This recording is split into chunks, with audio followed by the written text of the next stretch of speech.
pedir desculpas a vocês por várias coisas, inclusive minha voz, no normal, é fraca, feia, baixa e rouca, mas agora está pior. Eu não contava com esse clima maravilhoso de São Paulo.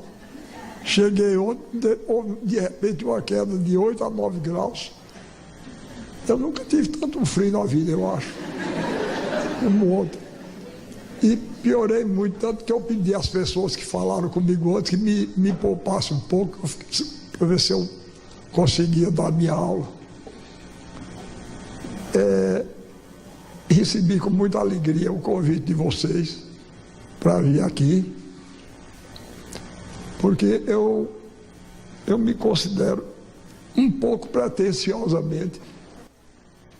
Eu meti na cabeça que o povo brasileiro tinha me encarregado a missão de defender a cultura brasileira. Eu, às vezes, fico com medo que o povo faça... Eu gosto muito de história de doido, não sei se é por identificação. Dizem que um doido, uma vez no hospício, cruzaram dois doidos. E um virou-se para o outro e disse: cadê a continência? O outro disse: continência por quê? Por que é que eu vou fazer continência para você? Ele disse: porque eu sou o imperador Napoleão Bonaparte. O outro disse: deixa de tua conversa, rapaz, tu és lá o imperador Napoleão. Quem foi que te nomeou imperador Napoleão? Ele disse: Jesus Cristo. O outro disse: eu? Então, eu fico sempre com medo que o povo brasileiro, quando eu começo a dizer, o povo brasileiro me encarregou da missão. Eu carreguei você de missão nenhuma. Mas hoje está melhor. Mas quando eu era jovem, o povo brasileiro tinha uma opinião muito ruim de si próprio. Eu não sei se vocês aqui passaram por isso, mas outra coisa, além da fala rouca, eu tenho um pigarro desagradável, mas eu vou tentar, quando no pigarro vier, pigarrei para fora para não estar incomodando. Hoje está até bem a minha situação lá em Pernambuco, mas eu fui secretário de Cultura do governador Arraes, e aí para mim era um problema, porque ele era rouco e pigarreava. E o pessoal pensava que eu estava imitando o patrão, que é a coisa mais feia do mundo, né? É a maior subserviência do mundo, até o pigarro do governador a gente imitar. Pois bem, então, quando eu era jovem, a opinião corrente é que o Brasil era um país de 4ª categoria e o povo brasileiro era um povo de 5ª categoria. De vez em quando esfregavam na minha cara. Tinha 2 países que eu tive que me policiar para não tomar antipatia. Se algum de vocês descer de algum desses 2 povos, me perdoe, mas eu me policiei, tive que me policiar, porque era a Suíça e a Suécia. De vez em quando me jogavam na cara que a Suíça era um país extraordinário, um país exemplar, e o povo suíço também, e o povo brasileiro não era. Isso não existe. Não existem povos exemplares, não. O ser humano é o mesmo em todo lugar e em todas as épocas. Eu digo às vezes brincando que eu divido a humanidade em 2 categorias. De um lado estão os que concordam comigo e gostam de mim. Do outro estão os equivocados. Pois bem, um equivocado do Recife, outro dia, ele me chamou de Dom Quixote arcaico. Dom Quixote arcaico. Porque disse que eu vivo esgrimindo numa luta inútil, porque já é uma batalha já perdida, contra os moinhos de vento da globalização. Em primeiro lugar, eu acho, com franqueza, que seria uma covardia muito grande a gente não enfrentar uma luta que a gente acha justa, somente porque acha que ela está perdida. Ah, não, eu brigo, eu sou teimoso, outra virtude não, mas teimoso eu sou. Eu tenho 300 anos e mais 2 dias. Eu tenho, quando eu estou convencido de uma coisa. E depois eu disse, esse camarada é um incompetente. Porque ele queria me insultar. E me comparou com o personagem que eu mais admiro, Dom Quixote. Eu acho Dom Quixote uma figura extraordinária, não é? Um camarada que procurava lutar a favor do que ele achava certo, era generoso, bom. Todas as qualidades que vocês pensarem, ele tinha. Agora, tanto que eu acho que o Dom Quixote é um dos livros mais tristes que já foram escritos. A gente passa o tempo todinho rindo, lendo. Quando chega no fim, a gente está com vontade de chorar. Porque qual é a ideia geral que o Dom Quixote passa? Uma pessoa que seja inteiramente inocente, bom, justo, generoso, termina ficando grotesco, ridículo. Porque ele é desentendido pela maioria. Então eu digo, isso é um incompetente. Esse que me chamou de Dom Quixote arcaico. Mas então eu comecei a procurar que defeitos são esses tão graves do povo brasileiro, que a gente é um povo de segunda ordem ou de terceira. Olha, não existem nações exemplares, eu acabo de dizer. E normalmente, quando um povo tem uma qualidade, tem um defeito correspondente. Vocês vejam, por exemplo, eu sei, o nosso povo é indisciplinado, não é? É indisciplinado. Nós somos indisciplinados, de modo geral. Mas os povos muito disciplinados, muitas vezes, por causa dessa disciplina, coisas horríveis dão certo lá e não dão certo aqui. Nazismo, por exemplo, deu certo na Alemanha porque o povo era disciplinado demais. Aqui não dava não, porque a gente avacalha em pouco tempo, não é? Não é? Molière dizia uma coisa que eu acho, uma frase que eu acho ótima. Ele dizia, não existe tirania que resista a uma gargalhada que dê 3 voltas em torno dela. E é mesmo, vocês notam que os ditadores normalmente são muito sérios, de cara amarrada, vivem de cara amarrada. E o nosso povo brasileiro vive com as dificuldades que a gente tem. E vive tudo contente. É um povo de uma energia, não é? Tem uma arte de uma energia que me deixa orgulhoso e contente. É um povo, eu admiro muito.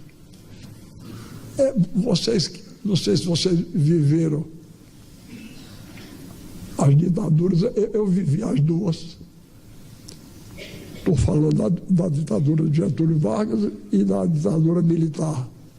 Mas, outra coisa, vou dizer uma coisa que talvez vocês não tenham pensado ainda.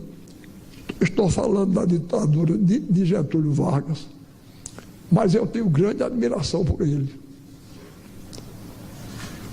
Getúlio Vargas, ele tinha muito de ruim. O que ele tinha de ruim era o autoritarismo. Mas ele tinha uma coisa muito boa. Ele tinha amor pelo país. Procurava respeitar e que respeitassem a soberania nacional.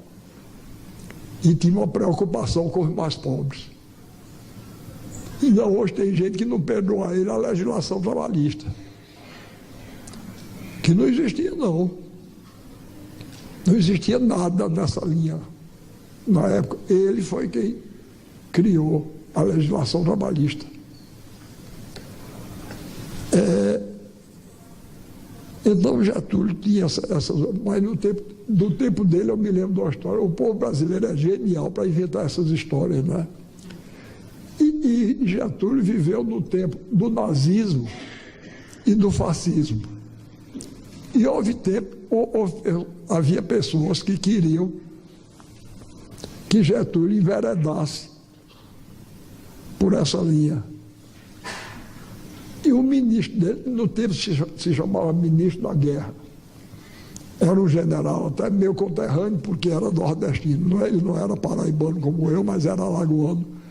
Era o ministro da guerra dele. Chamava-se o general Pedro Aurélio de Góes Monteiro. Então, o povo brasileiro inventou que o ministro da guerra nazista, da Alemanha nazista, convidou o ministro da guerra do Brasil, que era Góes Monteiro, e o ministro da guerra da Itália para irem visitar Berlim, para lá tomarem conhecimento da organização e da disciplina das Forças Armadas alemães. Aí diziam que chegaram lá, quando chegaram, colocaram cada um com a escolta de 10 soldados. Góes Monteiro com 10 brasileiros, o italiano com 10 italianos e o alemão com 10 alemães. Subiram num daqueles bombardeiros, aviões de transporte de tropas, subiram no avião, quando estavam lá a 10 mil metros de altura. Aí o ministro da guerra alemão disse: eu vou dar a vocês uma demonstração da disciplina do povo alemão e do exército alemão. Aí disse, chamou um soldado lá dos 10 dele, fez uma continência perfeita. Tá, pá. Aí ele disse: você ama a Alemanha? Ele disse: amo. Respeita o nosso Führer Adolf Hitler? Respeito. Pois então pule de cabeça aí, sem paraquedas. O soldado pulou. Aí o italiano sentiu-se mal, chamou dele: você ama a Itália? Amo. Respeita o nosso Dulce Mussolini? Respeito. Então pule de cabeça. O italiano pulou. Aí Góes Monteiro chamou o brasileiro. Pá, fez lá uma continência lá. Aí ele disse: você ama o Brasil? Amo. Respeito o nosso chefe nacional, Getúlio Vargas? Respeito. Então pule de cabeça sem paraquedas. Ele disse: mas é possível, 9 horas da manhã tu já estás bêbado, Góes. E é verdade, ele gostava mesmo. É possível, 9 horas da manhã, Góes Monteiro já está bêbado. Não, nada. Pois bem, então, quer dizer, isso é a gargalhada do povo brasileiro. E não resistiu muito não. Agora, infelizmente, ele foi deposto, mas ele não foi deposto pelo que ele tinha de ruim, não. Ele foi deposto pelo que ele tinha de bom. Tá certo? Foi deposto pelo que ele tinha de bom. Tanto assim que o governante, depois dele, se jactou de ter jogado fora os últimos vestígios do getulismo no Brasil, quando acabou com a legislação trabalhista, inclusive. Então, agora, no tempo da ditadura militar também tinha umas histórias ótimas, que para nós professores dá muito bem, porque um deles tinha fama de burro. E era. E era mesmo. Mas aí, quando foi um dia, ele ia visitar uma escola no dia seguinte. Aí os assessores disseram: presidente, uma coisa que fica muito bem, que causa muita simpatia, é fazer perguntas aos meninos. Ele está doido? E se eu não soubesse responder a resposta? Aí disseram: não, a gente prepara. Aí prepararam você chama um cola aqui, né? A gente chama fila. Prepararam uma fila lá para ele, com as perguntas e a resposta. Então, quando ele chegou lá, nós um dia na escola, ele filando, né, puxou de baixo. Quem descobriu o Brasil? O menino disse, Pedro Álvares Cabral. Eu disse, muito bem. Em que dia? 22 de abril de 1500. Eu disse, muito bem. Quem celebrou a primeira missa? Frei Henrique de Coimbra. Eu disse, muito bem. Eu disse, agora vamos para o campo das ciências naturais. A quantos graus ferve a água? O menino disse, 100 graus. Ele disse, não senhor, 90 graus. Aí o menino disse, 100 graus. Ele disse, 90 graus. Aí a professora, coitada, morrendo de medo, disse, presidente, o senhor me desculpe, mas a água realmente ferve a 100 graus. Ele aí olhou e disse, é mesmo. Quem ferve a 90 graus é o ângulo reto.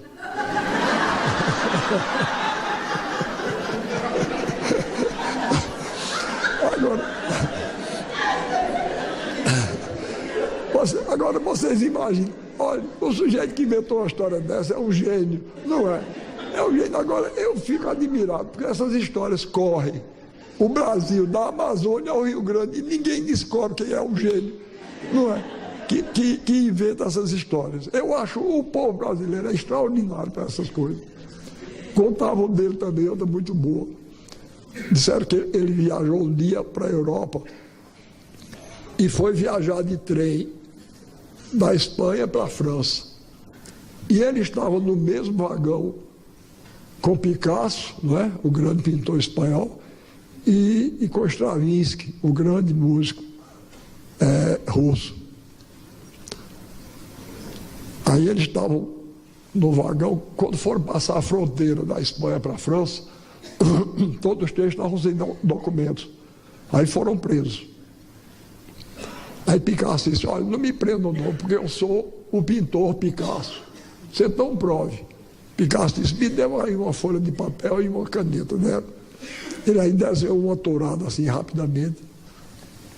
Aí olharam e disseram, Picasso mesmo, pode ir, está solto. Aí Stravinsky disse, por isso não, porque eu sou o grande compositor Stravinsky. Diz, prove. Ele pegou, traçou uma pauta assim, botou as primeiras notas da suíte Petrústica, daquela grande música de Stravinsky, muito conhecida. Aí disseram, Stravinsky mesmo. Aí ele disse, não, então me solta, porque eu sou o presidente do Brasil. Disse, então prove. Ele aí sentou-se na cadeira, pensou 40 minutos. Aí disse, não me ocorre nada. Aí disseram, pode soltar, é ele mesmo.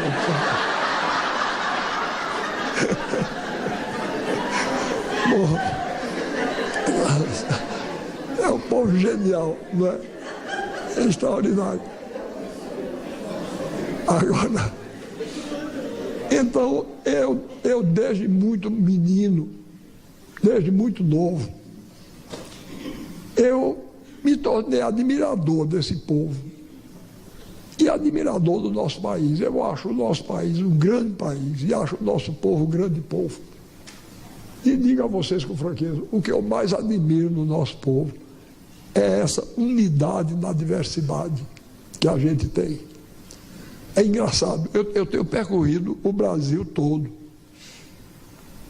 da Amazônia ao Rio Grande do Sul, do Nordeste até Cuiabá, Palmas e até o Centro-Oeste. E encontrado o mesmo povo. Eu fui outro dia para Curitiba. Aí um amigo meu que conhecia Curitiba, eu não conhecia ainda. Ele disse, não vá pensando que você vai encontrar o mesmo povo lá não. Lá não é Brasil não. Conversa dele. As mesmas caras que eu estou vendo aqui. Eu vi lá, está entendendo? Me aconteceu até uma coisa muito boa. Eu cheguei muito cansado, eu não gosto de viajar. O povo pensa que eu só não gosto de viajar de avião. Eu não gosto de viajar de coisa nenhuma, sou muito caseiro. Mas como eu fui encarregado desta missão pelo povo brasileiro, não é?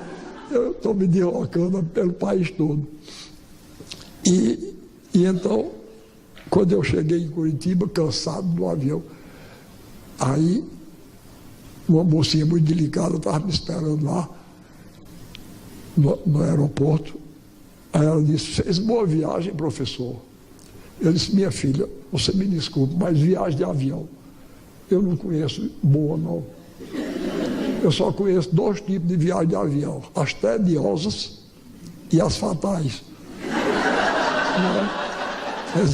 Eu disse assim, avião é uma coisa tão ruim que a gente reza para a viagem ser tediosa, não é? Porque é coisa... E depois, que viagem agorenta, não é? É um agouro.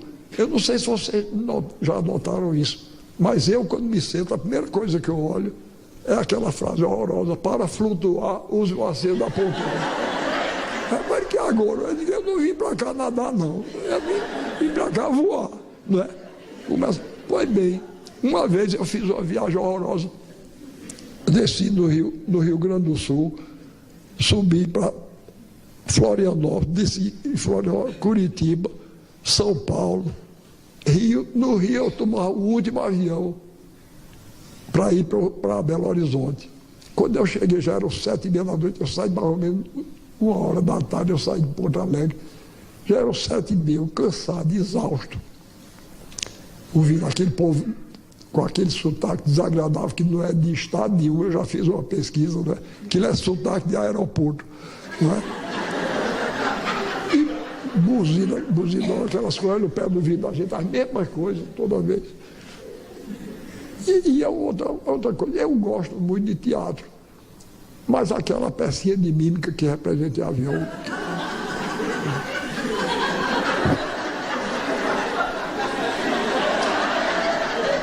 Insuportável. E diz em português, depois diz em inglês. É horrível. Eu não sei como é que tem gente que faz isso por prazer. Eu me encontro às vezes, está passeando, isso é passeio. Passeio é a pé, por um lugar bonito, descansado, simpático. Aquela coisa maquinizada, padronizada, horroroso. A mesma comida. E outra coisa, a gente vai tudo engavetado, né? Quem tem a pouca só ali na cadeira do meio, come assim.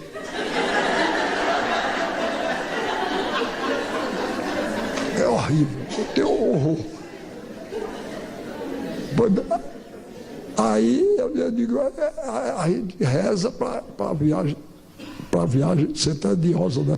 Mas dessa vez eu viajando, quando eu cheguei no Rio, o último avião que eu ia tomar, eu tomei. Quando eu entrei, me sentei, lá estava lá a frase de agouro, para flutuar. Aí eu tirei a vista, botei a poltrona para trás assim.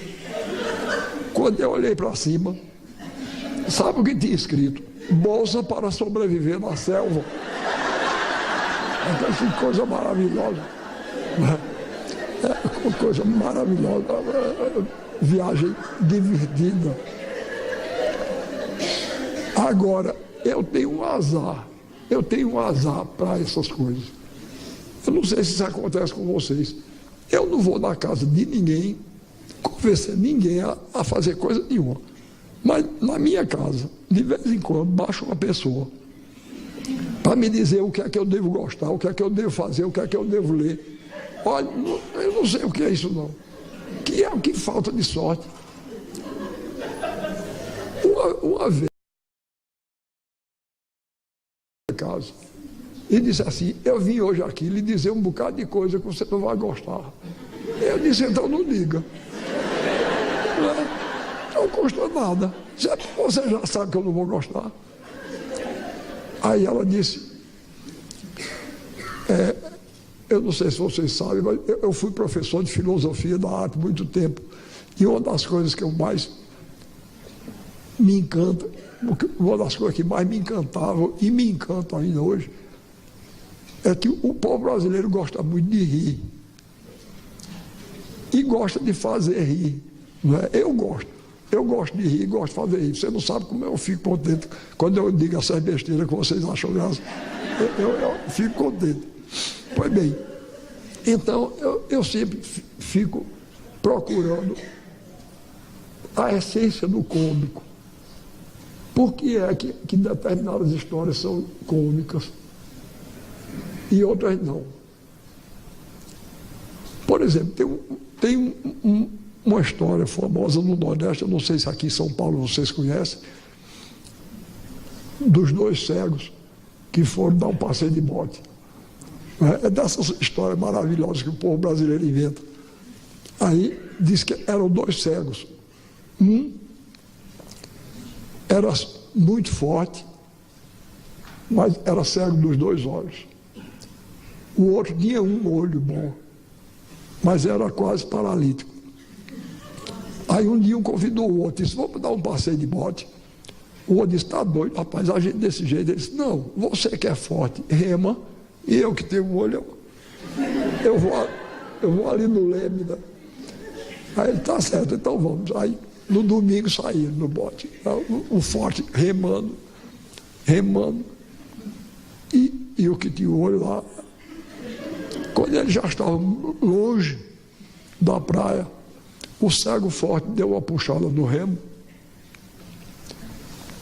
e o remo escapuliu e furou o único olho bom. Aí quando furou o olho bom, ele disse assim: pronto. Quando ele disse pronto, o outro pensou que tinha chegado e desembarcou. Agora, vocês me digam por que é que a gente acha graça numa história desgraçada dessa. É uma história horrorosa, não é? Só tem catástrofe. E a gente ri. Então, eu vou ver se em 2 minutos eu explico a vocês, de acordo com a teoria aristotélica, Aristóteles, que inteligência prodigiosa era ele.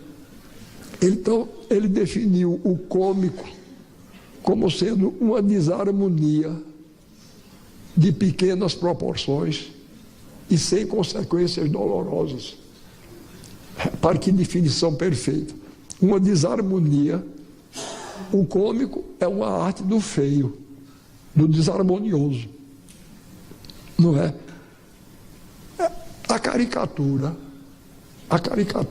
é uma arte do cômico, porque ela é uma arte do feio. Ela trata, tanto que é muito difícil caricaturar uma mulher bonita. Agora eu, coitado, sou um prato. Eu já fui caricaturado de todas as maneiras que vocês possam imaginar. Eu tenho uma coleção de caricatura em casa. E uma vez, inclusive, eu passei por uma decepção danada. Eu estava dando aula no curso de arquitetura. Eu ensinava estética, filosofia da arte, em vários cursos, inclusive no de arquitetura.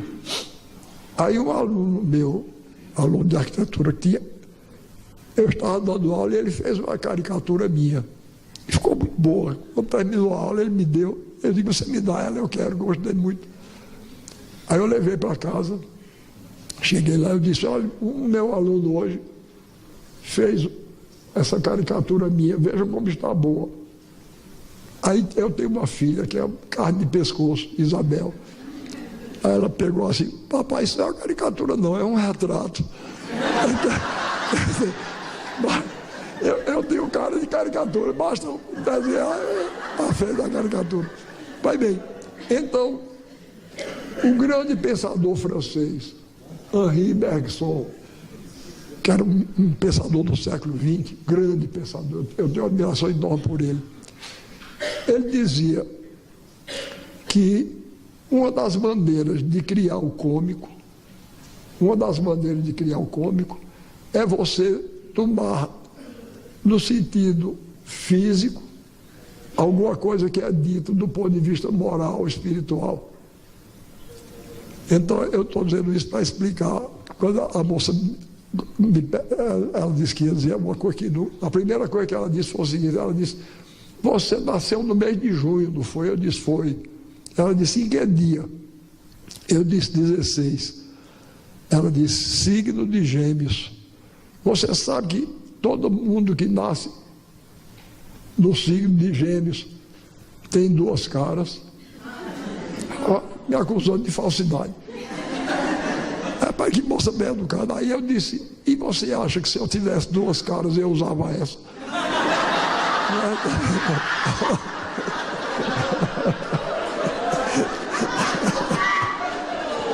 Está vendo? Quer dizer, eu fiz exatamente isso que Bergson dizia, não é? Eu fingi que estava tomando no sentido físico alguma coisa que era dita no sentido moral. Ela estava me acusando de ser falso. Disse, você tem duas caras. Aí eu tomei no sentido, se eu tivesse duas, eu não usava essa de jeito nenhum. Pois bem, então, vai muita gente na minha casa me converter. E tem uns adeptos, porque o avionismo, hoje eu chamo assim, porque está se tornando uma verdadeira fé. O avionismo. Tem muita gente que vai me converter, sabe que eu não gosto de avião, vai me converter ao avionismo. Um dia eu ia fazer uma viagem do Recife para Salvador e eu ia de carro. Aí lá foi um adepto do avionismo, foi lá na minha casa, mas eu soube, repare, que inconveniente, ele tem nada com isso, né? Eu soube que você vai daqui para a Bahia, de carro, e vou. Você sabe que hoje, estatisticamente está provado, que dá mais desastre de carro do que... Repare que me agorando, né? Dá mais desastre de carro do que de avião. Eu disse, olha, eu vou dizer uma coisa a você. Disraeli, o primeiro-ministro inglês da Rainha Vitória, Disraeli foi um dos homens mais inteligentes da época dele. E ele dizia que tem 3 tipos de mentira. A mentira comum, a mentira deslavada e a estatística. Eu dizia que era a mais grave de todas, né? Aí eu digo, você começa com enrolada. Eu quero saber o seguinte, estatisticamente está certo, pode dar mais desastre de carro do que de avião. Eu quero saber o seguinte, pegue 50 desastres de avião e 50 de carro e veja quem foi que teve mais sobrevivente. Não é? É isso aí, o que eu quero ver é isso aí. O negócio de estatisticamente, eu quero lá saber disso. Pois bem, aí ele não ficou satisfeito, não. Disse, mas rapaz, você vai aí num carro, nessas estradas, o carro cai num buraco, você é capaz de morrer. Aí eu disse, pior é avião, para onde ele vai, o buraco acompanha.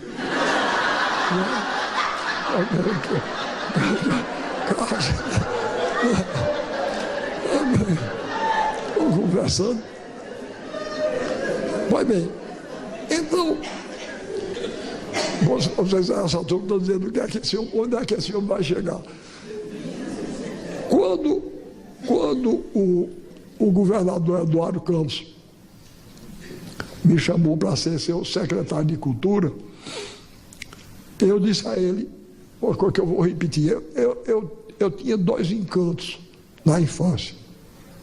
Um era a leitura, o outro era o circo. Vocês provavelmente não tem aqui ninguém do interior, e mesmo que tenha, ninguém aqui não tem cidade pequena do tamanho da minha, não. Na Paraíba tem. Você é paraibana? Ah, muito bem, de onde?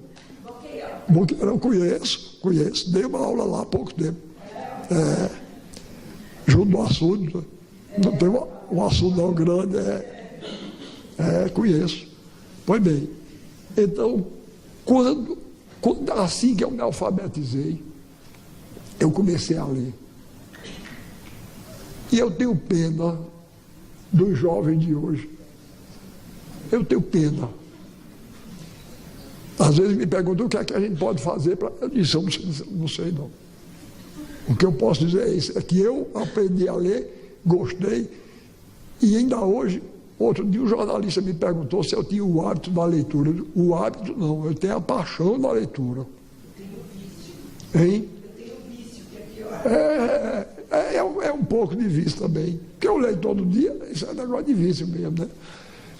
Mas eu leio por prazer.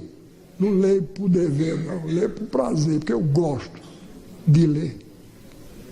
Agora mesmo eu trouxe para matar o tédio do avião, trouxe um livro de Chekhov, um livro de contos. Que contista maravilhoso, que contista extraordinário. Oh, que alegria! E contos que eu não conhecia. Estou com 84 anos, não conhecia esses contos de Chekhov. Conheço muita coisa dele, mas peguei esses contos novos para mim. Beleza. Então, a leitura, vocês não imaginam a alegria que eu tinha. Eu ia para a escola de manhã e de tarde eu me deitava na cama, abria um livro, era como se um mundo novo se abrisse diante de mim. Que coisa boa! Que coisa boa! Imediatamente eu comecei a achar os escritores são meus heróis. Né? São umas figuras extraordinárias que criam essas coisas tão boas para mim. Aí comecei a querer me tornar um deles. Foi isso que eu acho que me tornou escritor. É muito bom, ler é muito bom. Pois bem, o outro era o circo. Quando diziam, chegou o circo, já, o mundo já ficava melhor. Tá certo? Porque eu ia... Às vezes as pessoas me perguntam, você prefere o teatro ou o circo? Para mim não tem diferença não. Inclusive porque as primeiras peças de teatro que eu vi na minha vida, eu vi no circo. O circo chegava e ensinava a peça de teatro, que eu achava linda, deviam ser horríveis. Tinha um chamado O Terror da Serra Morena, ainda hoje me lembro da emoção que tive. Outro chamado A Ladra, um dramalhão desgraçado. Era uma história de uma mãe dedicada e o filho dava para ladrão. E quando descobriu que o filho tinha roubado, ela confessava que tinha sido ela, assumiu. E eu digo, um sujeito ruim, desgraçado, um filho, mas que sujeito miserável. Aí ela dizia, ela dando um bom conselho a ele, meu filho, não faça isso não. Se seu pai fosse vivo, o que ele não ia pensar? Ele disse, meu pai já morreu, e se morrer, o diabo que o carregue. Eu dizia, meu Deus, esse homem não pode acabar bem. Umas ideias horrorosas dessas. Era cada dramalhão cabeludo, mas eu gostava. E também as moças, as equilibristas do arame, que eu achava lindas, deviam ser horríveis, coitadas, mas eu achava lindas. Com aquele saiote de bailarina, né, com a sombrinha na mão. E eu disse, meu Deus, me apaixonei por várias. Era uma coisa ali. Isso, e sobretudo, e o palhaço. Eu tinha uma admiração pelo palhaço. O palhaço que alegrou minha infância chamava-se Gregório. E eu gostava tanto dele que, se vocês um dia tiverem a ocasião de ler o discurso com o qual eu tomei posse na Academia Brasileira de Letras, vocês vão ver uma homenagem minha lá a Gregório, como uma das pessoas mais importantes da minha formação. Eu invejava Gregório demais, eu queria ser palhaço. Aí quando o Eduardo Campos me chamou, eu digo, é agora. Aí eu fundei um circo. Tá certo? Fundei um circo. Com cantores, músicos. Eu disse a ele, eu não quero assessor político, não. Vejam bem, não tenho nada contra a política, não. E estou muito preocupado com essa ideia que os meios de comunicação estão espalhando de que político equivale a gente ruim. Que tem político que é gente ruim, a gente sabe. Mas tem muito político que é gente boa. E outra coisa, a política, quando é praticada como deve ser, é uma coisa muito séria. É a arte do bem comum. Não é? Então, não vamos, pelo amor de Deus, não vamos ficar com má opinião, generalizar uma má opinião por causa de uma minoria de ladrões indignos do cargo que exerce. Pois bem, então, mas o caso é que eu não precisava de assessor político, eu queria assessor artista para fundar meu circo. E fundei meu circo, tá certo? Fundei meu circo e estou percorrendo o estado de Pernambuco todo. Eu traria ele hoje com muita alegria aqui, mas eu não posso, porque fica muito dispendioso. Então, eu vou mostrar através de figurinhas. Mas eu quero começar, porque eu luto muito, desde que eu comecei a me entender de gente. Não sei se vocês já notaram, mas existe o ato de ver. Tem dois momentos. Tem o momento de avistar, que esse é fácil, a gente avista muita coisa. E tem o momento de enxergar. Esse é mais difícil. E às vezes a gente não enxerga exatamente porque estão na cara da gente, fica comum e a gente não nota o disparate que é aquilo. Então, eu comecei a dar aulas, porque eu estou ficando preocupado. O mau gosto, o gosto médio dos meios de comunicação de massa estão se tornando comuns. A gente já está habituado. A gente está perdendo a capacidade de se indignar com o que é feio e o que é errado. Olha, agora mesmo está passando, eu vejo novela. Você acha novela coisa importante que a gente tem que ver. Faz parte. Está passando uma novela que é até boa. Mas na música de entrada tem um verso. Repare que coisa. Diz,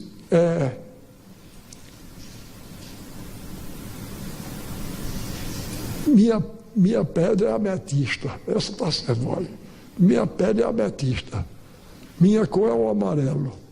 Mas sou sincero, preciso ir com urgência ao dentista. Tenha paciência. Isso é ruim demais. Não é? Isso é. Mas bem, a gente já está ficando neutralizado. Tá certo? A gente ouve e não se indigna. Mas eu me indigno. Tá certo? Eu digo, eu vou chamar a atenção do povo brasileiro, que isso é ridículo. É ridículo. É ridículo. E outra coisa, eu não sei se vocês já notaram, está ficando natural.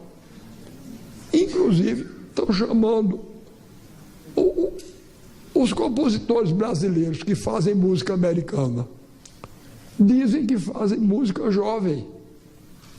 Coitado dos jovens.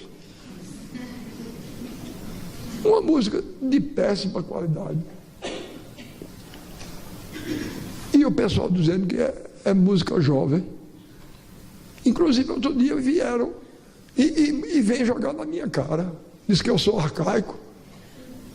E é claro que eu sou arcaico, eu tenho 84 anos. Agora, burro não sou não. Tá certo? Ninguém vê e outro nem tem mau gosto. Aí vieram outro dia comigo dizer que eu era arcaico, porque estiveram aqui há uns 3 ou 4 anos os tais dos Rolling Stones. Aí o camarada veio dizer, mas você é contra a música jovem porque eu falei mal. Eu digo, mas jovem? Jovem por quê? Um bando de velho minhoqueiro, da minha idade, né? Feios que são uma desgraça. E com a mesma gesticulação.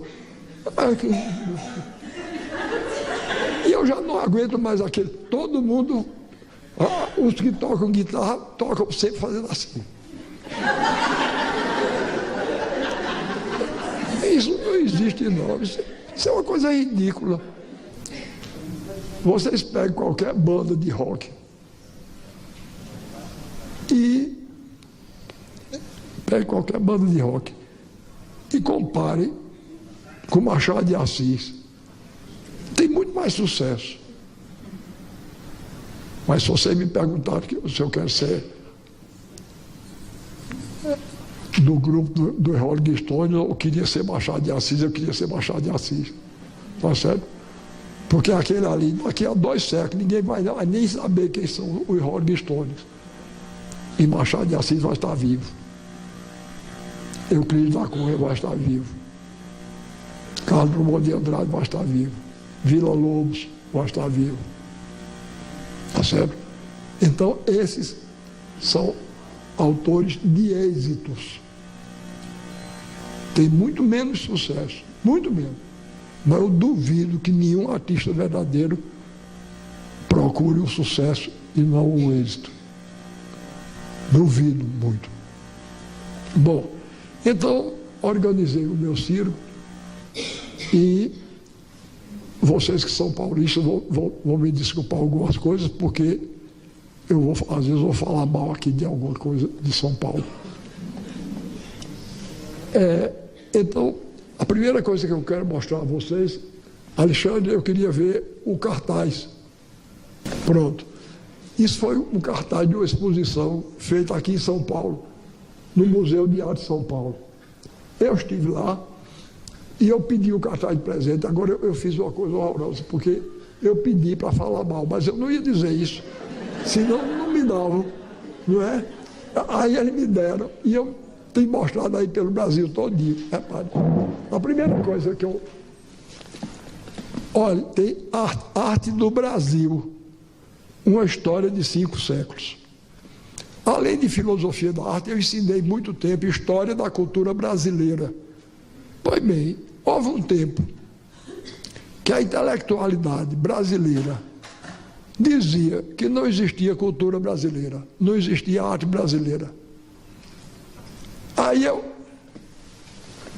não botaram, veja, é o primeiro preconceito aí, quando diz arte no Brasil, para não dizer arte brasileira. Estou entendendo? Aí um dia me chamaram, a matéria que eu ensinava era História da Cultura Brasileira. Fizeram uma reunião no meu departamento, porque queriam mudar para História da Cultura no Brasil. Desse mesmo jeito está aí. Eu que sou cismado, eu disse, por quê? Não, porque não existe cultura brasileira.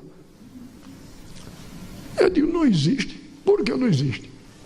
Porque a cultura brasileira é apenas um episódio da cultura ocidental. Eu disse,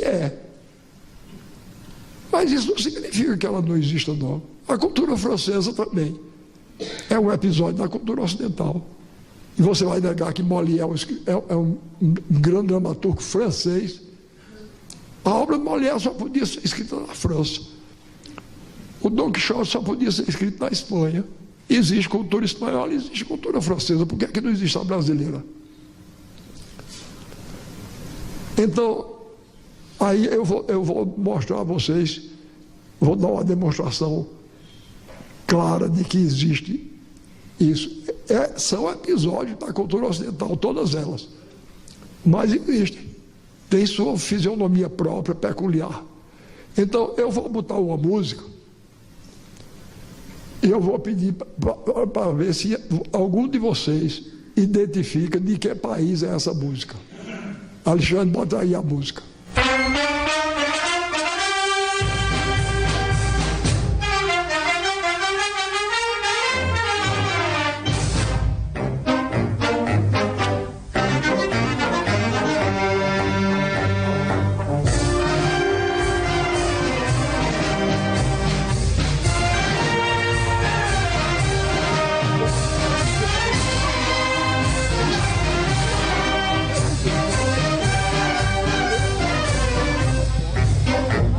Pela simples organização dos sons, pela simples maneira de organizar, vocês descobriram que era uma música espanhola. Essa música é profundamente espanhola. Eu, quando ouço, eu vejo uma arena de touros, vejo um toureiro, vejo o touro, bate de novo que eu vou representar.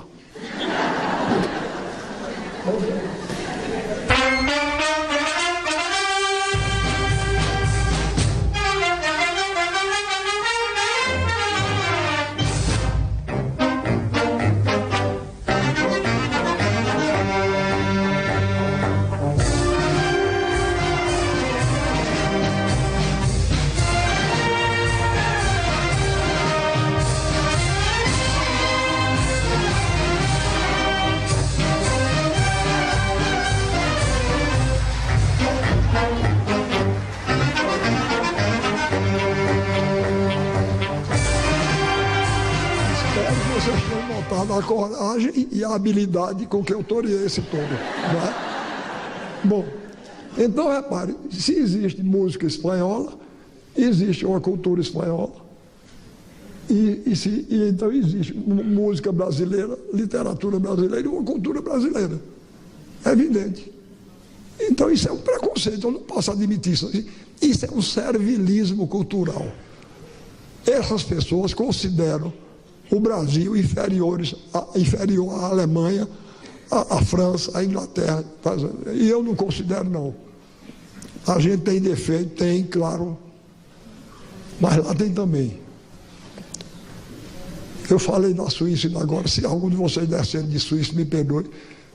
Eu acredito até que seja um país muito bem organizado, mas vou dizer uma coisa, um país chato. Deus me livre. Eu não queria morar lá, não. Eu agradeço a Deus ter me feito nascer no Brasil. Um amigo meu foi passar um tempo lá. Olha, um direito natural, eu não sei se vocês me entendam bem. Eu tenho uma peça chamada Farsa da Boa Preguiça, onde eu digo, há uma preguiça com asas, outra com chifre e com rabo. Há uma preguiça de Deus e outra preguiça do diabo. A mesma coisa eu digo da mentira. Há uma mentira de Deus, outra mentira do diabo.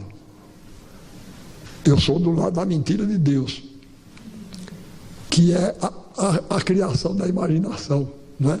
Essas histórias que eu contei do povo brasileiro são verdade, não são mentira, mas são maravilhosas. Os que aqui eu quero, não é por vaidade que eu quero, é só mesmo para saber se quem aqui viu ou leu o Alto da Compadecida, levanta a mão. Pronto. Aquilo é uma mentira enorme, não é? Vocês já pensaram, um cangaceiro cair numa história como aquela da gaitinha, se ele for colocar a história daquela para um cangaceiro verdadeiro, ele leva uma facada que passa o resto da vida morrendo, não é? Não é de jeito nenhum. Então é uma mentira, então é essa mentira que eu gosto muito, então, muito de mentiroso. Do mentiroso que mente não para prejudicar os outros, mas por amor à arte. E eu minto. Eu confesso a vocês, eu minto por necessidade. Tá certo? Eu minto. Não é uma coisa que prejudique ninguém, não. Mas eu vou dizer, eu recebo muita carta. Eu não tenho tempo de responder a tudo, não. Eu estou com 84 anos. Não? Ainda tenho um livro para escrever, não dá tempo, não. Aí eu encontro, às vezes, com as pessoas, a pessoa recebeu minha carta, eu digo, recebi e respondi. Mentira. É mentira. Mas tá, foi bem. Aí eu digo, mas você. Aí eu calunio o correio. Eu digo, mas você sabe, o correio brasileiro, esse correio desorganizado, é coisa horrorosa. Mentira minha. Eu nunca mandei uma carta para não chegar. Agora, o correio, nem na Suíça, o correio manda carta que a gente não escreve. Nem o correio suíço, que é perfeito, nem ele manda esse tipo de carta, né? A carta que o autor nem fez. Pois bem, aí um amigo meu foi passar um tempo na Suíça. Aí fez amizade lá com um casal suíço. O dono da casa disse um dia a ele, disse, Miguel, ele chama-se Miguel. Miguel, eu aniversario no sábado, vá lá em casa. Ele disse, vou fazer toda a força para chegar aqui. Isso é outra coisa que eu acho ótimo. O povo brasileiro diz que o brasileiro, quando diz eu vou, vai ou não. Mas quando diz eu vou fazer toda a força para chegar, pode ser certeza que não vai, não é? Não é? Eu faço isso demais. Olha, eu vou fazer tudo para ir. Eu não quero me comprometer muito, não. Pois bem, aí ele disse, eu vou fazer tudo para ir. Aí não foi. Não foi. Quando foi uns 5 dias depois, encontrou o amigo. O amigo disse, você não foi ao meu aniversário. Ele disse, não recebeu meu telegrama, não. O suíço disse, como é, rapaz? Você me passou um telegrama. Ele disse, passei. O suíço processou o correio. Repare que sujeito chato. Processou o correio. Descobriu que ele estava mentindo. E ele se mudou para a Itália. Envergonhado, ele disse, eu vou para a Itália. Num país desse eu não fico. Vocês imaginam. Olha, quando eu encontro meus amigos, que eu digo, que recebi e respondi a carta, eles sabem que eu estou mentindo. Eu sei que eles sabem que eu estou mentindo. Ele sabe que eu sei, que ele sabe que eu estou mentindo. Mas ele é brasileiro como eu. Ele sabe que o que eu estou dizendo é o seguinte: eu não respondi não, mas eu gostaria muito de ter respondido, porque eu gosto muito de você. Não é? Aí pronto.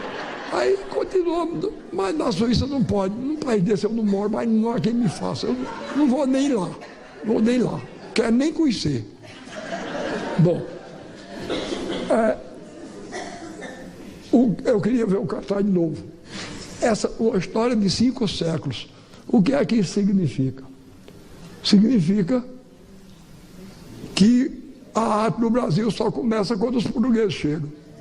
E todo o passado rupestre, toda a arte indígena, quando os portugueses chegaram aqui, já encontraram um teatro, uma dança, uma literatura oral, mas que existia, não é? Uma música. Então, a história, a arte brasileira não é uma história de 5 séculos, não. É uma história de 50 séculos. Então, vejam aí, um teatro de máscaras, como o teatro grego. Porque outra coisa que me irritava muito, que me irrita ainda, está diminuindo. Vocês abriram um manual brasileiro de teatro, tinha 2 afirmações. Uma de ordem geral que dizia: o teatro nasceu na Grécia. O teatro do mundo todo nasceu na Grécia. A mim me parece claro que o que nasceu na Grécia foi o teatro grego. Não é verdade? Porque o teatro japonês não nasceu na Grécia. O teatro chinês não nasceu na Grécia. E o segundo era isso. É aquela mesma história, uma história de 5 séculos. Eles diziam que o teatro brasileiro começa com a Chieta. O teatro brasileiro começa aqui. Os jesuítas trouxeram uma contribuição importantíssima. Mas o teatro brasileiro começa aqui. Passe aí, Alexandre. Olhe que beleza. Isso é um desenho que integra um livro escrito por um antropólogo brasileiro do século XVIII. Infelizmente, olha, uma vez eu estava aqui em São Paulo, dando uma aula numa universidade. E eu disse: a universidade brasileira ensina de costas para o país e para o povo. E é verdade. Eu disse que eu vou provar a vocês. Tinha cerca de 2.000 estudantes lá. Aí eu disse: eu vou fazer um teste com vocês. O maior filósofo alemão do século XVIII foi Kant. Quem já ouviu falar aqui em Kant? Não, eu perguntei lá, aqui não precisa dizer não. Viu? Aí eu disse: quem já ouviu falar? Praticamente os 2.000 levantaram. Eu disse: não precisa ter lido um livro dele, não. Eu quero saber se ouviram falar nele na universidade. Praticamente os 2.000. Aí eu disse: agora, o maior filósofo de língua portuguesa do século XVIII, que é o mesmo século de Kant, foi Matias Aires. Quem foi que já ouviu falar dele aqui? Só um estudante levantou a mão. Eu disse: vocês estão vendo? Matias Aires, o maior filósofo de língua portuguesa do século XVIII, era brasileiro e paulista. Enquanto todos vocês já tinham ouvido falar em Kant, só aquele companheiro ali ouviu falar em Matias Aires. Aí eu perguntei a ele: companheiro, você ouviu falar de Matias Aires como? Você leu alguma coisa dele? Ouviu falar em classe? Ele disse: não, senhor, é porque eu moro numa rua que tem o nome dele. Tá certo?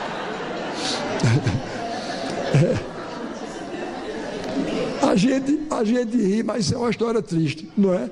O que está por trás disso quer dizer, a gente desconhece a cultura do nosso país. Matias Aires é um escritor admirável, extraordinário e um pensador. Eu vou dizer uma frase dele. Pronto, e eu quero que vocês me dêem um sinal. Se vocês não gostarem, permaneçam como estão. Mas se gostarem, me dêem um sinal, para eu ver que eu não estou errado. Repare que beleza, que reflexão maravilhosa e como ele maneja bem a língua portuguesa. Ele diz o seguinte: que são os homens mais do que aparências de teatro? A vaidade e a fortuna governam a farsa desta vida. Ninguém escolhe o seu papel. Cada um recebe o que lhe dão. Aquele que sai sem fausto nem cortejo, e que logo no rosto indica que é sujeito à dor, à miséria, à aflição, ao sofrimento, este é que representa o papel de homem.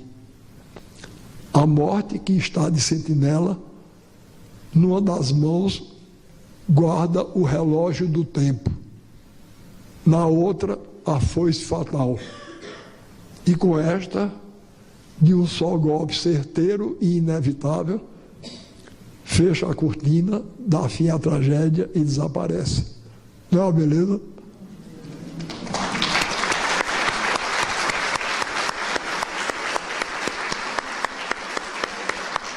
Pronto.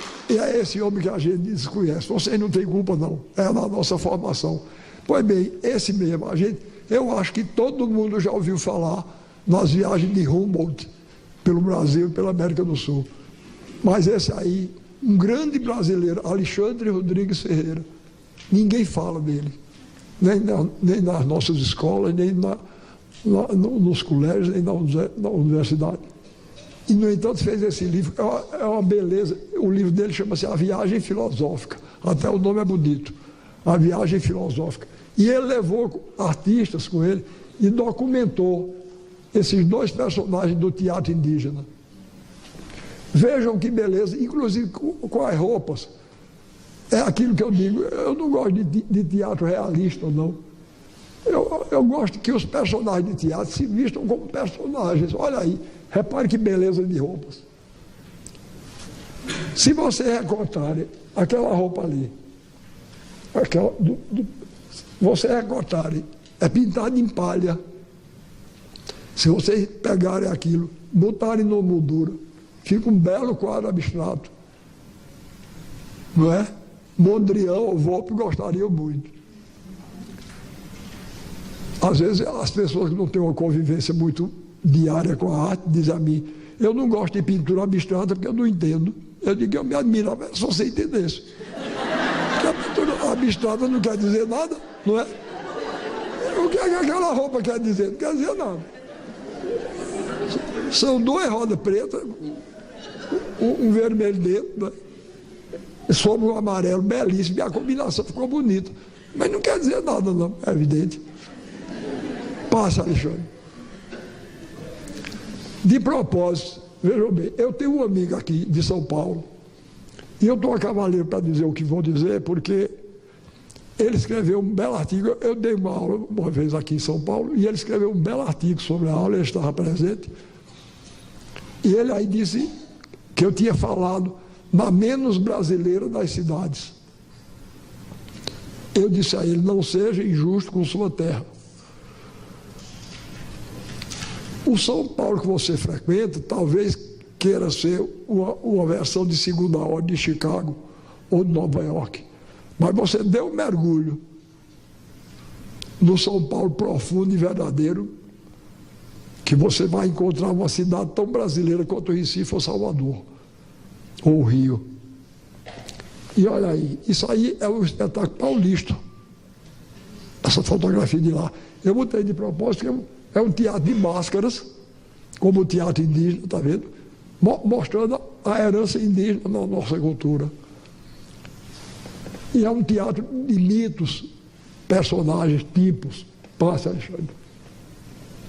Bom, agora isso aí eu botei porque o nosso país precisa se enxergar. O nosso país, o nosso povo precisa enxergar o nosso país e se enxergar a si mesmo. Uma grande figura da intelectualidade brasileira outro dia declarou a meu respeito que me admirava pela minha tenacidade e coerência em defender a cultura brasileira, mas ele preferia a americana. Eu disse, pois aceito meus pêsames. Não é? Me mostre nos Estados Unidos um escultor dessa raça aí. O Aleijadinho é um escultor de importância mundial, tá certo? Ele não perde para Miguel Ângelo, não, nem de longe. É muito forte. Eu não sei se vocês já viram, eu tive essa sorte. Eu conheço o Santuário de Congonhas, não é? Com 12 estátuas em pedra, esculpidas pelo Aleijadinho no século XVIII. E essa maravilhosa obra arquitetônica. Olha, um dos maiores escritores franceses do século XVIII, André Malraux, ele fez um livro maravilhoso chamado Museu Imaginário. É muito bom porque ele pegou os museus do mundo inteiro, as obras artísticas do mundo inteiro, e organizou num livro, de acordo com o gosto dele. E o Aleijadinho está lá. Tá certo? Passa, Alexandre. Bom, agora, eu que não tenho muito juízo, um dia eu li uma frase de um grande escritor brasileiro, um grande brasileiro, chamado Alceu Amoroso Lima. E essa frase dele é mais importante ainda, porque ele não era nem nordestino, nem mineiro. Era um grande brasileiro, nascido e criado no Rio. Mas ele disse o seguinte: do Nordeste para Minas corre um eixo que não por acaso segue o curso do Rio São Francisco, o rio da unidade nacional. A esse eixo o Brasil tem que voltar de vez em quando, se não quiser se esquecer de que é Brasil.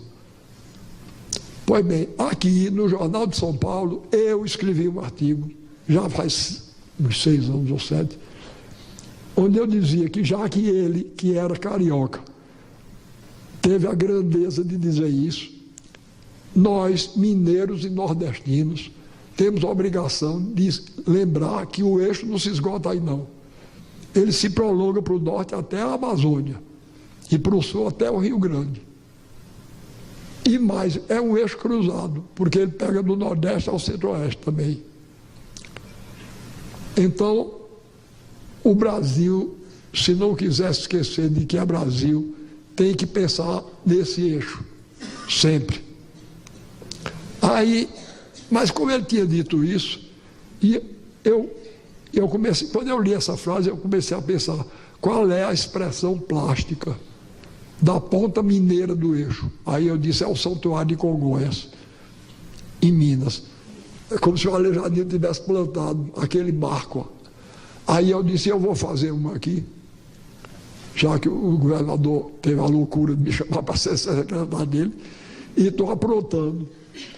Vejam bem, eu disse, aquelas 2 pedras, aquilo era no Alto Sertão, na divisa de Paraíba com Pernambuco, da Paraíba com Pernambuco. Eu sou paraibano de nascimento e fui adotado como filho por Pernambuco. E eu passei muito tempo meio dilacerado, porque eu não queria ser infiel ao estado onde eu nasci. Talvez se a Paraíba fosse maior e mais rica do que Pernambuco, eu até, mas é menor e mais pobre, e eu digo, eu vou me manter fiel a ela. Mas me casei em Pernambuco, meus filhos são pernambucanos, meus netos, e eu vivi até que eu achei uma saída de João Grilo. Eu me lembrei que Pernambuco é uma palavra masculina e Paraíba é feminina. Então eu disse que Paraíba a Paraíba é meu estado materno e Pernambuco é meu estado paterno.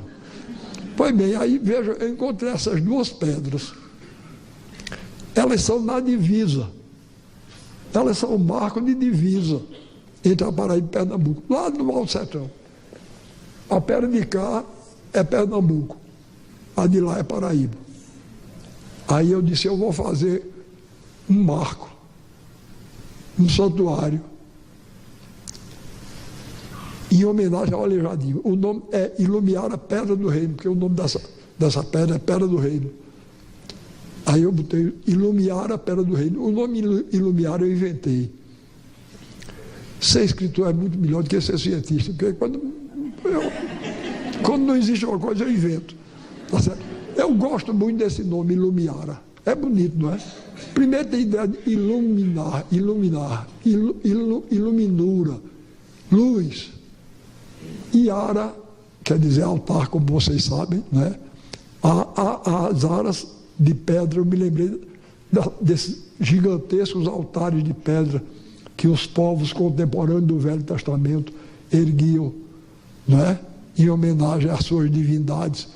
Então eu juntei os dois nomes, fiz Ilumiara, Pedra do Reino, que é o lugar. E do outro lado, eu coloquei homenagem ao Aleijadinho, tá certo? Para prestar minha homenagem.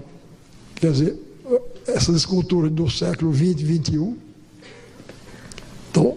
então colocá-las aí como homenagem ao grande escultor brasileiro do século XVIII. Pois bem, aí eu lancei mão de um grande escultor popular. Não, é um escultor popular. Brenan não é um grande escultor, mas não é popular, não. Essa é uma figura. Eu vou contar a história dele, eu sei que estou falando demais, mas eu acabo já. Ele era um semi-analfabeto. E vejam o que é uma oportunidade para uma pessoa. Ele começou a namorar com uma mocinha que ajudava a gente lá a criar meus meninos.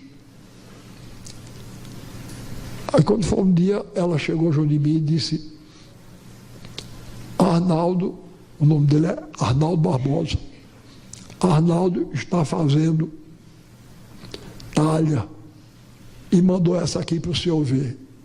Olha, quando eu olhei, não havia coisa pior não. Era uma jangada, uma meia-lua, um coqueiro, pintado de verde e branco, uma coisa horrível. Mas ele estava fazendo para vender aos turistas na frente do Hotel Boa Viagem. Aí eu dei uma desculpa lá qualquer. Aí depois ela disse, não, primeiro ela chegou e disse, Arnaldo está querendo um emprego. E mandou pedir para o senhor arranjar. Eu tinha um amigo que tinha uma fábrica. Aí eu mandei uma carta para meu amigo, pedindo para ele botar Arnaldo lá, para trabalhar numa fábrica de tecido. Arnaldo começou a trabalhar. Com 3 ou 4 meses, Arnaldo tomou um porre. Fez a maior desordem, quebrou máquina, fez desordem. Aí meu amigo me falou, Ariano, seu protegido está fazendo desordem aqui, dando mau exemplo. Eu vou demitir, ele está certo, não tem o que fazer, não. Ele demitiu. Uns 15 dias depois chegou ela de novo. Arnaldo está pretendendo emprego numa firma de vigilância. Mas precisa de uma carta de recomendação. O senhor dá, eu digo, dou. Aí, senhor diretor da empresa de vigilância. Aí vai meu amigo Arnaldo Barbosa, cidadão exemplar, nunca bebeu, nunca jogou. Eu digo, eu não vou deixar um brasileiro desempregado falando uma carta, né? Mandei. Mesma coisa. Passou uns 3 ou 4 meses, fez outra desordem, botaram para fora. Aí foi que ele começou a fazer as talhas. Aí ficou lá vendendo talha, mas... Aí depois passaram-se alguns meses, aí Arnaldo mandou um desenho que ele tinha feito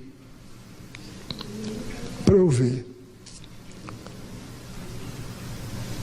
Aí quando ele tinha visto um filme horroroso chamado Sansão e Dalila, com a afinada Elizabeth Taylor.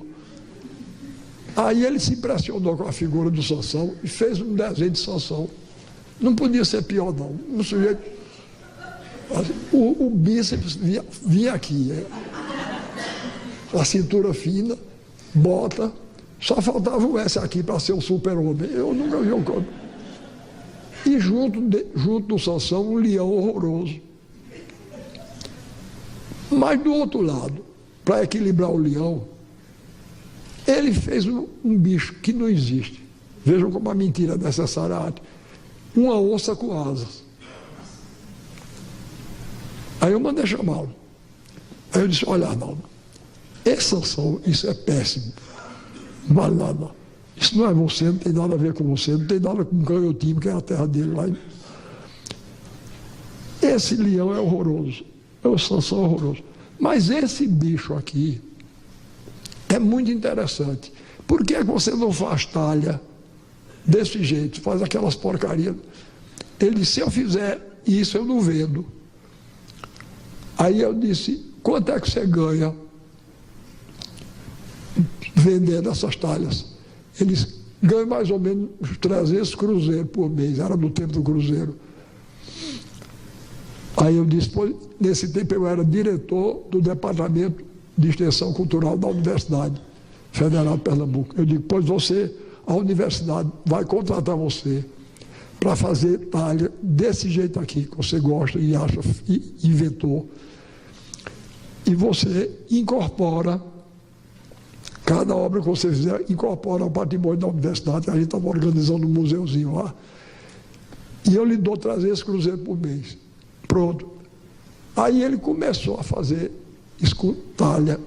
Aí eu disse a ele, Arnaldo, mais importante do que talha é a escultura em 3 dimensões. Passa a fazer, ele começou a fazer escultura. Resultado, nunca mais bebeu, nunca mais fez desordem. Ganhou o primeiro prêmio do Salão Estadual de Pernambuco, com escultura em madeira. Aí depois que ele já estava solto na madeira, fazendo obra de grande dimensão, eu digo, agora eu vou dizer uma coisa, os grandes momentos de escultura no mundo inteiro são feitos com pedra. Vamos trabalhar em pedra? Eles vamos. Pois bem, foi autor dessa maravilha aí. Está vendo? Vejam, é um santuário enorme, erguido no meio do templo. É a coisa mais surrealista do mundo. Lindo, doido. Passa. Olha, eu não tenho mais inveja da França, não. Pode ficar com o rodãozinho dela. Né? Que eu acho isso aí melhor do que aquele pensador. Vá, passa. Talvez são esculturas de santos. É uma enorme circunferência. Eu dividi o hemisfério do sagrado e o hemisfério do profano. Passa, Alexandre. É pedra ou argila? Hein? É pedra ou argila? Pedra, granito. E são estátuas gigantescas, 3,5 metros de altura. Olha Santana, olha aí, essas são as esculturas centrais, está vendo? Eu tenho o Cristo Rei no meio, Nossa Senhora e São José. São José entrou por 2 motivos. Primeiro, por ser o marido de Nossa Senhora. E segundo, porque é o padroeiro do município, São José do Belmonte. Passa, Alexandre. Olha que beleza. São Pedro. Passa. Santo Antônio. Sim, eu botei nos santos homens, eu botei 2 santos judeus, São João e São Pedro, e um ibérico, português no meio. E são os 3 santos mais populares, Santo Antônio, São João e São Pedro. E do lado das mulheres eu botei também 2 judias, Santana e Santa Madalena, e no meio Santa Teresa, que era espanhola, que é mulher da minha grande e especial devoção, porque ela era santa e era escritora. Então, eu já estou acabando, mas então eu chamei músicos, dançarinos, e organizamos um espetáculo.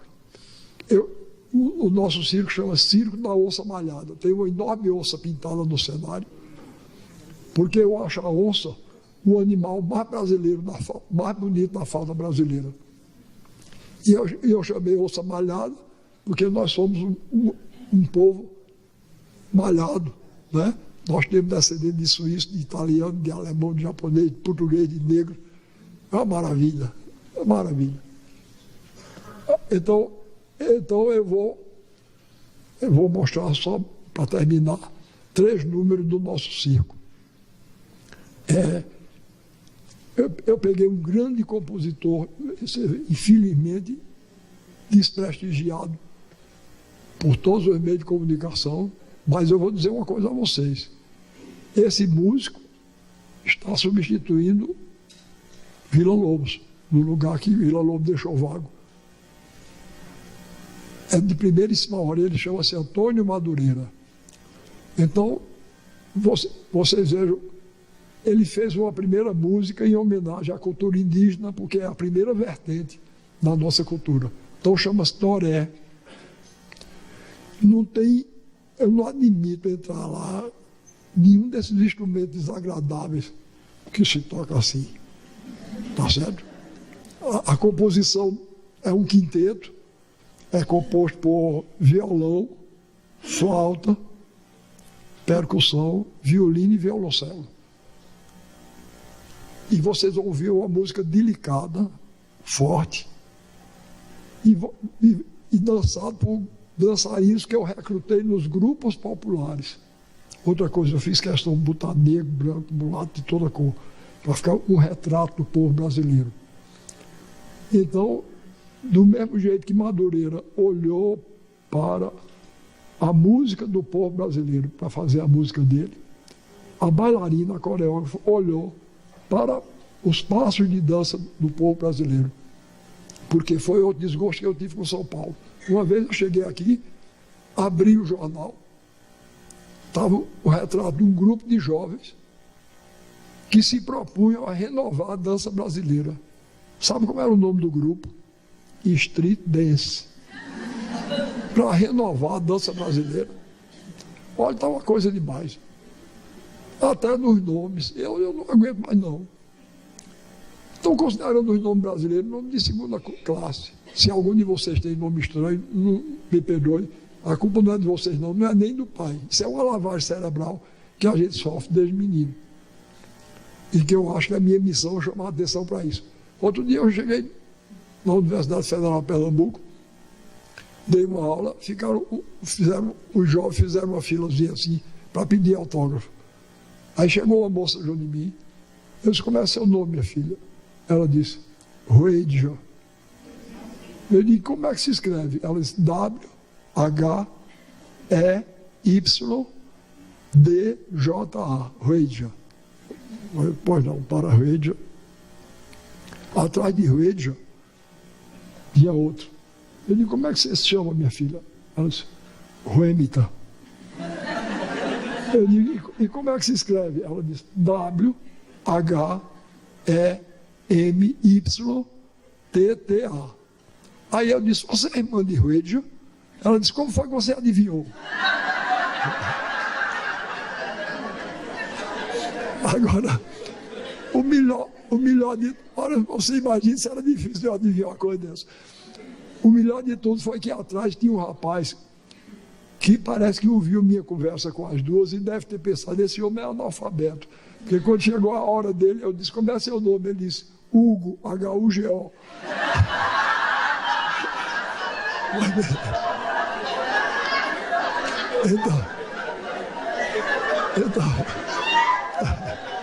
Então, o que vocês vão ouvir agora, o que vocês vão ouvir e ver, é um protesto contra esse estado de espírito e contra a street dance. Isso aí é a busca de uma dança brasileira baseada na dança do nosso povo. E a busca de uma música brasileira baseada na música do nosso povo. E eu faço o mesmo acordo com vocês. Se não gostarem, permaneçam. Se gostarem, me dê um sinal. Vamos ouvir. Chama-se Toré e foi composta por Antônio Madureira em homenagem à cultura indígena, que é a primeira vertente da nossa, não é?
A segunda música é uma homenagem à vertente negra africana da nossa cultura.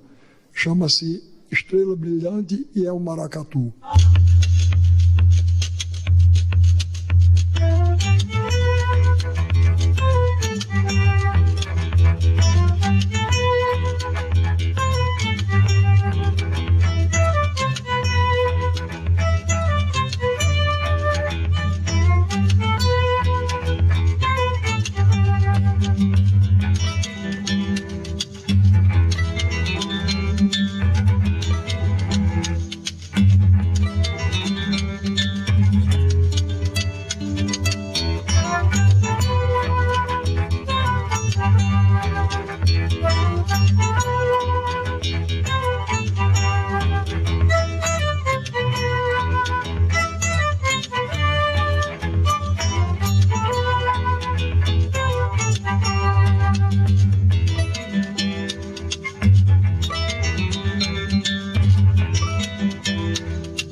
Então, mostramos homenagem à vertente indígena, à vertente negra, e agora vou mostrar uma música onde a vertente ibérica, a negra e a indígena já aparecem fundidas.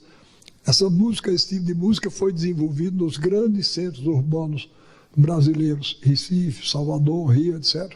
Chama-se machixe. E eu chamo a atenção de vocês para a beleza e a graça da jovem negra que faz o solo nessa dança. Viu? Vejam que beleza.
Alexandre Nóbrega, meu querido genro e assessor, veio aqui me avisar que dispõe aí de uma coisa que eu quero mostrar a vocês. Eu sei que eu estou demorando muito, mas eu acabo já.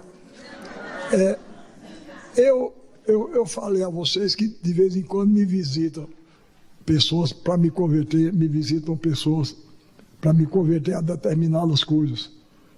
Já foi gente querendo me converter, já foi gente na minha casa, veja que coisa indelicada, vai na casa do escritor dizer que eu não escreva mais livro não, que o livro está ultrapassado. Isso é que eu vou chegar, olha, você não vai ser médico não, que a medicina está ultrapassada. Isso mas na minha casa vai às dúzias. Pois bem, aí foi um jovem músico, até meu parente, e foi me converter, me avisar que eu estava ficando arcaico, né? E que, porque é engraçado, de um certo tempo para cá eu noto que as pessoas tomam cuidado de não dizer certos nomes diante de mim. Velho e velhice, por exemplo, ninguém diz, mas pode dizer, eu não me incomodo não, eu tenho orgulho. Chegar aos 84 anos assim, animoso e bem-humorado, isso é uma façanha e eu me orgulho.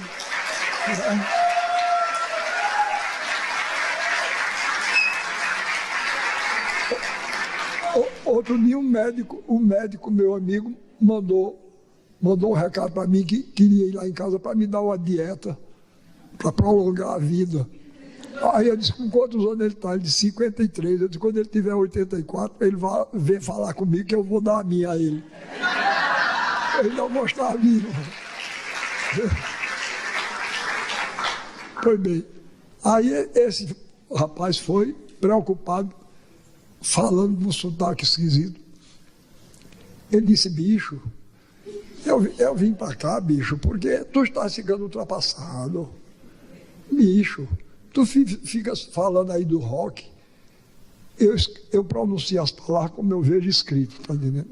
Ele disse, o negócio agora é o punk e o funk. Ele diz punk e funk, mas eu digo punk e funk, é como está escrito. Aí, outro dia eu fui dar uma aula no colégio, cheguei lá, estava uma faixa. No dia do estudante, o colégio tal oferece a seus alunos uma aula show do professor Ariano Suassuna. Eu disse, tira a faixa, senão eu não dou aula. Eu não dou aula show, não. Eu dou aula espetáculo. Na minha terra, show é uma interjeição de espantar galinha. Tá certo? Não dou, não. Aí, está ficando ultrapassado. O negócio agora é o funk e o punk. Aí, para me converter, me mostrou a seguinte obra-prima, viu? Eu estou aqui no ambiente de professor, não preciso dizer, existiram no século XX 2 físicos, um chamado Rutherford, o outro chamado Bohr. Pois bem, esse foi o tema que o rapaz lá pegou para fazer o funk dele. Ele pegou a guitarra assim para me mostrar, aí pegou, começou. Rutherford, bó. Rutherford, bó. Rutherford, bó. Modelos atômicos, Rutherford, bó. Aí, veja que coisa imaginosa. Toda parede espera um prego. Toda parede espera um prego. Toda parede espera um prego. Rutherford, bom. Rutherford, bom.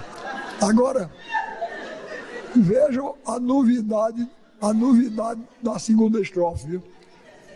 Um cavalo morto é um animal sem vida. Um cavalo morto é um animal sem vida. Um cavalo morto é um animal sem vida. Rutherford, bom.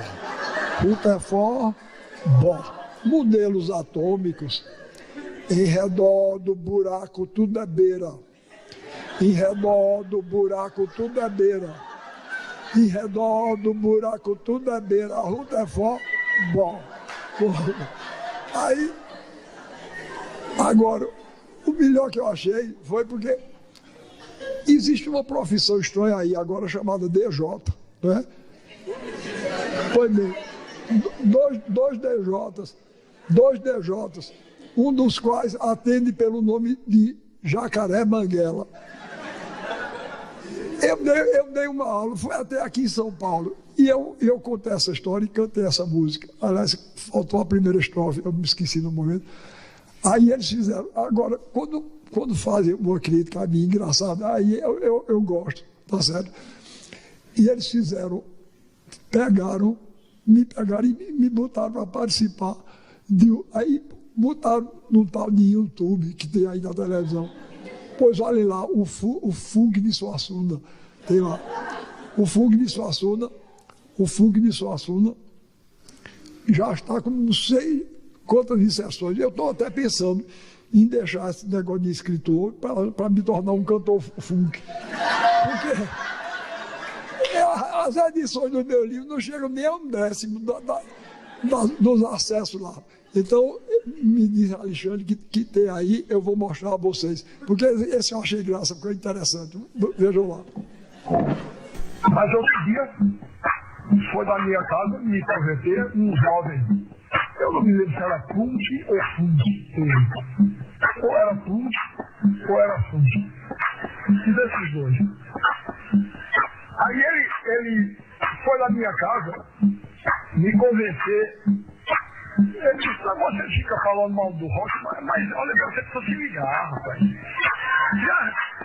Isso já estava passado. Agora nós estamos no funk, no funk.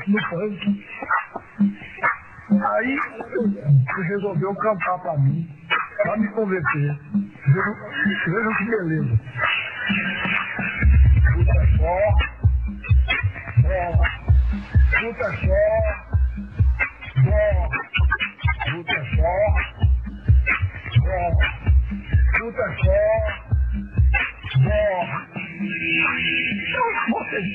eu estou aqui no ambiente universitário, todos vocês sabem que existem dois filhos, na sala é dois, todos dois, um chamado Bó e outro chamado Rutherford, né? Um cavalo morto é um animal sem vida. Um cavalo morto é um animal sem vida. Um cavalo morto é um animal sem vida. Um cavalo morto é um animal sem vida. Rutherford,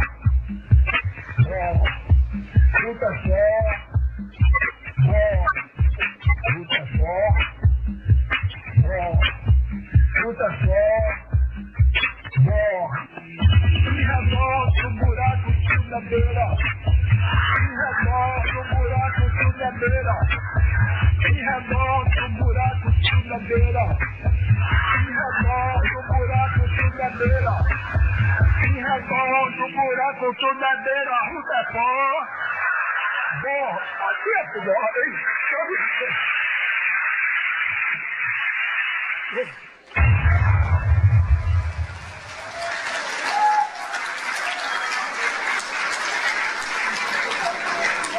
eu estou pensando seriamente em abandonar esse negócio de escritor.